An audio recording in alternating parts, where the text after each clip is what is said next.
안녕하십니까, 알림이 황희두입니다. 지금 여러모로 물먹은 인류한 혁신이가 혁신이 해체 선언을 검토하고 있다는 조선 단독 보도가 나왔습니다. 총선 불출마 아니면 수도권 출마, 이걸 현재 국힘 기득권들에게 요구했는데 보시다시피 김기현 대표는 급하게 밥 먹으면 체한다며 대놓고 선을 그었고, 그 이후로 아직까지 묵묵부답입니다. 여기에 더 나아가 장제원 의원은 대놓고 여연산학회를 총결집시키며 조롱을 했죠. 이에 혁신이 관계자에 따르면 내부 요구가 받아들여지지 않을 경우 혁신이 활동을 접자는 얘기가 나왔다, 이런 얘기를 전한 겁니다. 게다가 불출마 리스트 발표도 검토하겠다, 오늘 오전 이런 단독 보도까지 TV조선을 통해 전해졌는데요. 앞서 말씀드린 장제원 의원의 공개적인 힘자랑, 이건 사실상 조롱이나 마찬가지인데 지금 혁신이 관계자들이 이에 뿔난 상황입니다. 1호 혁신 대상은 김기현 대표라는 민심을 지도부만 모르고 있다, 이런 비판까지 나왔고요. 지도부 2~3명, 부산 지역구 중진 2명, 대구 경북 중진 3~4명, 충청권 2~3명 등이 1차 리스트에 올라있다고 하는데, 이게 기사가 나온 후 인류한 위원장은 혁신이 조기 해체 없다, 그리고 불출마 리스트는 처음 들어본다, 이렇게 선을 그었습니다. 도대체 이게 혁신을 하겠다는 건지 말겠다는 건지, 이러니 해당 소식을 접한 시민들은 어차피 인류한 혁신에는 결정권 없지 않냐,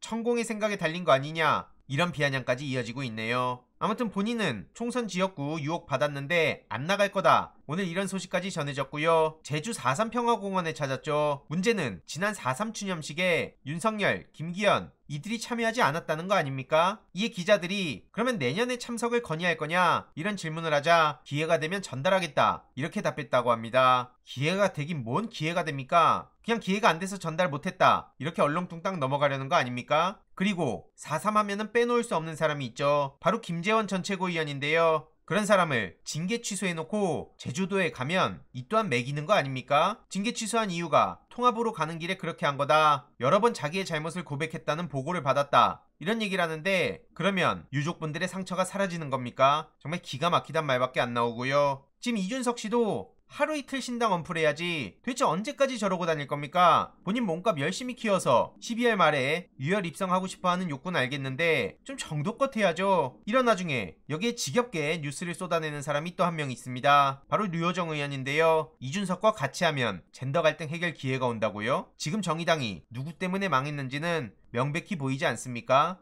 네이버 댓글에서도 숟가락 좀 적당히 얹어라, 청년 정치를 혐오하게 만든 두 사람이 뭔 소리라고 있냐, 애초에 이준석 전 대표는 노회찬 전 의원을 언급하며 류호정 장혜영 류와 선을 그었는데 뭔 소리라고 있냐는 반응까지 이어지고 있습니다. 특히 지금 류호정 의원은 저렇게 이준석 전 대표를 쫓아다닐 게 아니라 52시간제가 완화가 돼서 주 60시간제가 순차적으로 도입된다는 거, 이런 노동시간 문제에 대해서 더 적극적으로 목소리 내야 되는 거 아니냐고요. 민주당에선 이에 대해 강하게 비판의 목소리를 냈는데요. 엄청난 비판을 받고 물러선 지 8개월 만에 다시 노동시간 개편 방안을 꺼내든 거, 이게 어떻게 보이겠냐. 주 52시간 제도는 문재인 정부 노동정책 중 가장 공감도 높은 정책으로 손꼽혔는데 이걸 다시 후퇴시키는 게 말이 되냐 이겁니다. 결국 장시간 노동은 노동자의 건강과 삶의 질을 훼손시키고 시간 단축이 주는 행복을 빼앗아가는 건데, 이걸 막기 위해 민주당이 노력하겠다는 거고요. 이뿐만 아니라 지난 영상에서 말씀드렸던 박민 사장의 KBS 점령작전, 군사 쿠데타를 방불케 하는데 이 또한 강하게 비판하고 나섰습니다. 언론 탄압, 노동 탄압뿐만 아니라 지금 검찰 내부의 문제도 강하게 비판하고 나섰고요. 지금 검찰총장이 특수부 검사 지키는 모습을 보면 군부 독재 당시에 하나회를 보는 것 같다, 이런 얘기까지 나왔습니다. 여기 예산 문제까지 지금 폭탄이 한둘이 아닌데요. R&D 예산 일부 복원한다고 하지만 이건 눈 가리고 아웅하겠다는 거다, 이런 와중에 또 책임을 피하기 위해 R&D 예산 복원이 아니라 보완이라는 여당의 말장난도 그냥 넘어갈 수 없다 이겁니다. 그래서 민주당은 삭감된 R&D 예산을 복원해서 한국 산업의 미래 경쟁력을 지키겠다고도 약속했죠. 그리고 마지막으로 민주당 김성주 의원이 횡재세 관련한 법안을 낸다고 하는데요. 방금 전 있었던 공개 발언으로 마무리하도록 하겠습니다. 어떠한 상황의 변화로 인해서 기업이나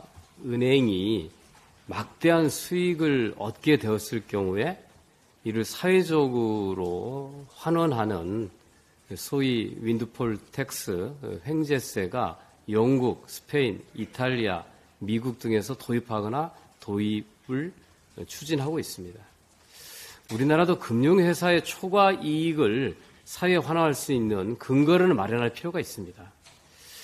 세금보다는 부담금 형식이 적절하다는 학계의 의견에 따라서 금융회사에 한하여 초과 이윤을 환수하는 부담금을 징수하는 법안을 만들었습니다. 부담금 관리 기본법 및 금융 소비자 보호에 관한 법률 개정안을 오늘 발의합니다.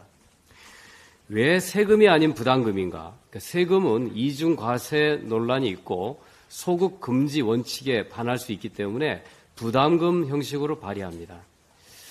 이름을 상생금융기여금으로 정한 이유는 EU의 연대기여금을 참조했고 강제적 납부보다는 자발적 기여라는 의미에서 기여금이라는 명칭을 사용했습니다. 또 은행의 사회적 공헌 차원의 기부를 정부가 은행에 팔을 비틀어서 걷는 관치 대신에 국회에 의한 제도화를 선택한 것입니다. 왜 서민금융지원법에 담지 않고 금융소비자보호법에다 담는가? 취약계층과 소상공인 지원, 나아가 전세 사기 피해자 등 지원 대상을 좀 넓히고 신용보증기금, 새출발기금, 국민행복기금 등 다양한 기금에 출연이 가능하도록 하기 위해서 금융소비자보호법에 규정했습니다.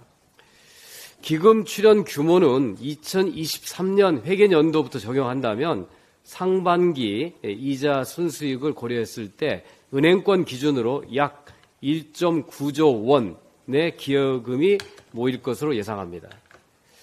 은행 외에 증권사나 보험사에 발생할 수 있는 이익도 환원하는 장치를 마련하기 위해서 금융소비자법에 담았다는 말씀 드립니다.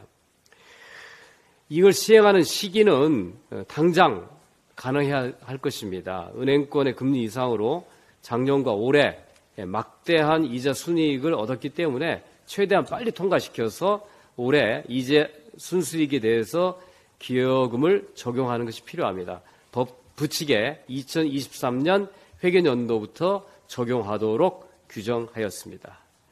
이 법안은 그동안 정부와 여당이 주장해온 것과 다르지 않습니다. 이와 유사한 사회공헌 방식의 은행의 자발적 기여도 있고 또 정부가 은행에 요구해서 이런 기여금도 거둔 적이 있습니다.